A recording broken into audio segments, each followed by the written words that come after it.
তো এখন বাজে প্রায় রাত 1:30, না সরি 1টার মতো, কারেন্ট চলে গেছে। আর কখন ঘুমাবো, আবার তো 6টায় উঠতে হবে, ভালো লাগে না। Hello everyone, good morning. উঠে পড়েছি, তো আজকেও একটু লেট হয়ে গেছে। না উঠেছি ঠিক সময়, এবার একটু কাজ ছিল বলে লেট হয়ে গেল। তো যাই হোক, ফ্রেশ ফ্রেশে চলে এসেছি। তো চলো রান্না করা যাক। আজকেও আমি করবো হচ্ছে লাউ চিংড়ি আর ভোলা মাছই করবো, কারণ ভোলা মাছ এখনই 3 পিস রয়েছে। তো চলো শুরু করি রান্না বান্না। তো প্যান বসিয়ে সাদা তেল দিয়ে দিলাম।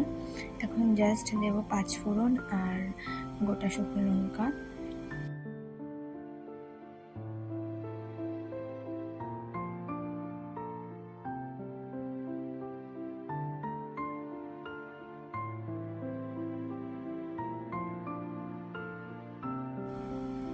এরপরে দিয়ে দেবো লাউগুলো দিয়ে ভালো মতো নাড়িয়ে চাড়িয়ে ঢেকে দেবো।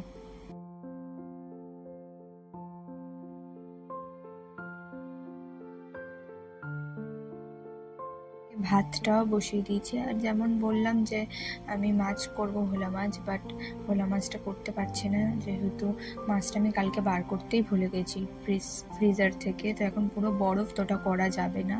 আমার শরীরটাও ভালো লাগছিল না একদমই। তো ভাবলাম যে ম্যারিনেট করে সব রেখে দিই, রাতের বেলা এসে করবো। তাই জন্য একটু ভেন্ডি আলু ভেজে দিচ্ছি। লাউ চিংড়ি আর ভেন্ডি আলু ভাজা দিয়ে ওকে লাঞ্চ প্যাক করে দেবো।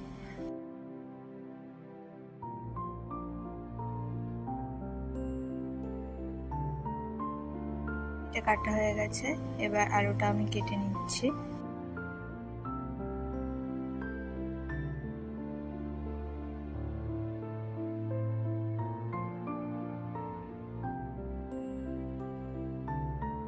এদিকে লাউটাও আমার প্রায় হয়ে এসেছে। এরপর আমি ধনেপাতা দিয়ে দেবো। আমার ধনেপাতার ফ্লেভারটা খুবই ভালো লাগে, আর ধনেপাতাটা দিলে দেখতেও খুব সুন্দর হয়, তাই আমি ধনেপাতা দিই, যেহেতু আমার খুবই ভালো লাগে ফ্লেভারটা।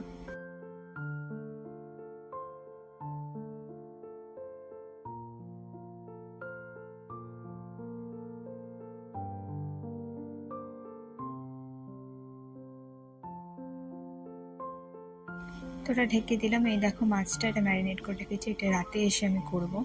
আর ভেন্ডি আলুটা রেখে দিলাম, ওটা হয়ে গেলে আমি এটা ভাজা বসাবো।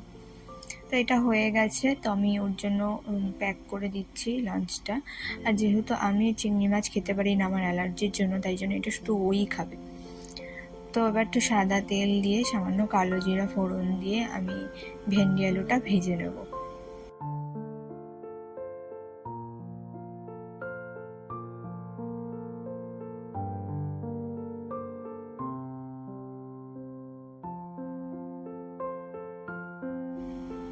কিছুই না, সামান্য নুন হলুদ দিয়ে নেড়ে চেড়ে ঢেকে দেবো। এটা আস্তে আস্তে হয়ে যাবে, এটা বেশি নাড়াচাড়ার দরকার নেই।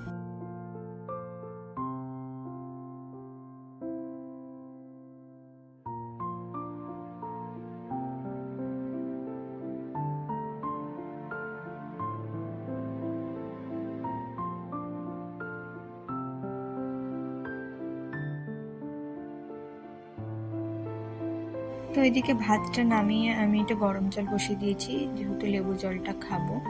এটাকে নিয়ে আমি যাবো ঘরে, কারণ খুবই অস্থির লাগছিল গরমে। ঘরে গিয়ে ফ্যানের তলায় বসে খাবো। আর এটা হয়ে গেছে, তার জন্য আমি এটা ঢাকা দিয়ে গ্যাসটা অফ করে দিলাম।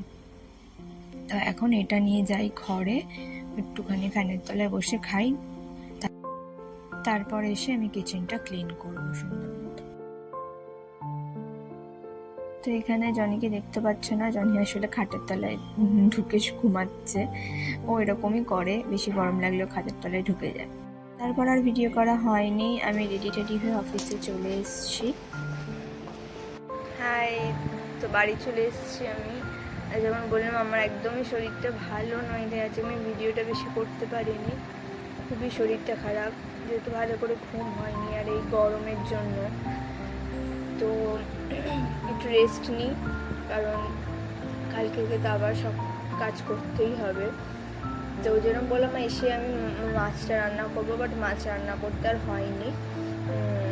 তো আমার শাশুড়ি মা হ্যাঁ পটল চিংড়ি এই এঁচোড় চিংড়ি দিয়েছে, তাই জন্য আমার হাজব্যান্ড বললো যার মাছের দরকার নেই, মাছটা একটু ভেজে নিলেই হয়ে যাবে। তাই জন্য আর মাছটা ভাজিনি। আর দেখলো ও আমার এত শরীরটা খারাপ, তাই বললো তোর আর তাহলে করতে হবে না। ঠিক আছে, দেখা যাক। শরীরটা রেস্ট নিলে আই থিঙ্ক ঠিক হয়ে যাবে। ঘুম ঠিকঠাক না হওয়ার কারণেই এরকম হয়েছে, আর যা গরম বাপরে। তো চলো ভিডিওটা এইটুকুনি রাখলাম, সবাই ভালো থেকো আর এই গরমে সুস্থ থেকো। দেখা হচ্ছে কালকে, বাই বাই, গুড নাইট।